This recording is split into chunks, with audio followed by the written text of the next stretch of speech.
مرزا ادیب کی خود نوشت سوانح حیات مٹی کا دیا کے ایک باب ذکر کچھ پرانے لاہور کا سے ایک اقتباس۔ بسنت ایک تہوار ہے۔ میں نے تہوار تھا نہیں کہا ہے کہ یہ تہوار ہے کیونکہ یہ آج بھی پاکستان کے بعض علاقوں میں خاص طور پر لاہور میں بدستور منایا جا رہا ہے۔ غالباً یہ واحد موسمی تہوار ہے جس کی آن بان شان آج بھی اگر پوری طرح نہیں تو بہت حد تک برقرار ہے۔ آج بھی سردیوں کے اختتام پر بسنت کا دن آتا ہے تو لوگ گڈیاں، پتنگے اور ڈور کے پنے لے کر کوٹھوں پر چڑھ جاتے ہیں اور فضا میں بو کاٹا کا شور برپا ہو جاتا ہے۔ میں آج تک بو کاٹا کا مفہوم نہیں سمجھ سکا۔ ایک تجربہ کار پتنگ باز سے اس کا مطلب پوچھا تو انہوں نے بتایا کہ اس کا مطلب لو کاٹا یعنی بو اصل میں لو ہے۔ یہ صاحب یو پی کے کسی علاقے سے آئے تھے، وہاں لو کاٹا ہی استعمال ہوتا ہوگا، مگر یہاں یہ لو بو میں کیسے بدل گیا؟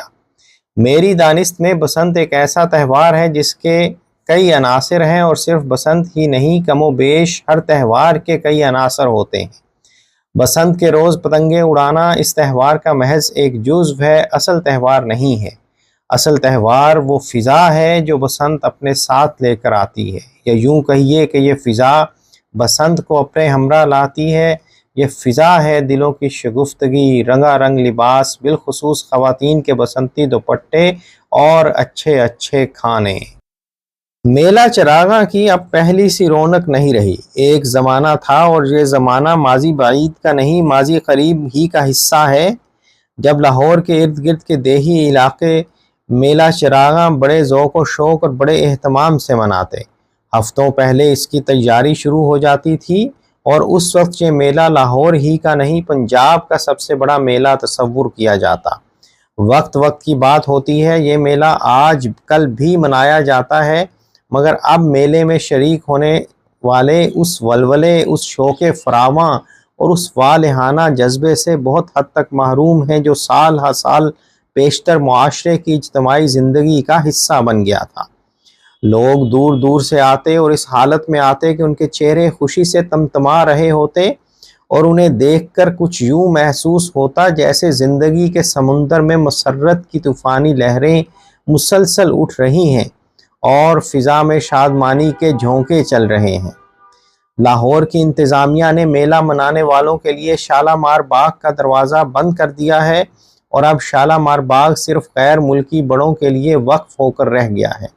اس سے انتظامیہ نے شالامار باغ کے حسن کو تو محفوظ کر لیا ہے، مگر میلے کے حسن کو داغدار کر دیا ہے، کیونکہ یہ میلہ عمارت کے باہر نہیں، اس کے اندر لگتا تھا۔ عیدین کی رونق میں کوئی فرق نہیں پڑا۔ پرانے عہد میں جب چھوٹی عید آتی تو امی صبح سویرے سوئیاں پکا کر گھر والوں کے علاوہ غیر مسلم ہمسایوں کے گھروں میں بھی بھجوا دیا کرتی تھی۔ وہ لوگ اس کے بڑے مشتاق ہوتے اور بڑے شوق سے سوئیاں کھاتے۔ امی سے ترکیب سمجھ کر ہمارے ہمسائے سردار ارجن سنگھ کی بیوی، جسے ہم ہمیشہ سردارنی کہتے تھے، اس کا نام کبھی معلوم نہ ہو سکا، نے بھی سوئیاں پکائیں، اور حق یہ ہے کہ اس میں ایسی ایسی چیزیں ڈالیں جن کی ہمیں استطاعت نہیں تھی۔ یہ سوئیاں ہمارے ہاں بھی بھجوائی گئیں، بلا شبہ لذیذ تھیں، مگر ان میں وہ روح نہیں تھی جو ہماری سادہ سی سوئیوں میں ہوتی تھی۔ اصل قصہ یہ ہے کہ کھانے پینے کی چیزوں کا تعلق ایک قوم کے کلچر سے کافی گہرا ہوتا ہے۔ یہ چیزیں کیا ہیں، کیسے بنائی جاتی ہیں، انہیں کس طرح اور کن برتنوں میں ڈالا جاتا ہے، یہ سب باتیں ایک خاص کلچر سے وابستہ ہوتی ہیں۔ وہ لوگ جن کی رگوں میں کلچر سرایت نہیں کر سکتا، لاکھ تکلف کریں، ایسے کھانے تیار نہیں کر سکتے جو ایک مخصوص کلچر کا جزو ہوتے ہیں۔ پلاؤ غیر مسلم بھی پکاتے تھے، بڑی نفاست سے پکاتے تھے، مگر اس پلاؤ میں صرف کاریگری ہی ہوتی تھی۔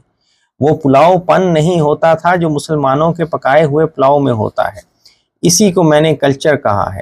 غیر مسلم سوئیاں نہیں پکا سکتے تھے، اور ہم پوریاں تلنے میں غیر مسلموں کا مقابلہ نہیں کر سکتے تھے، اس لیے ہم نے پوریوں کا سارا معاملہ انہی پر چھوڑ دیا تھا۔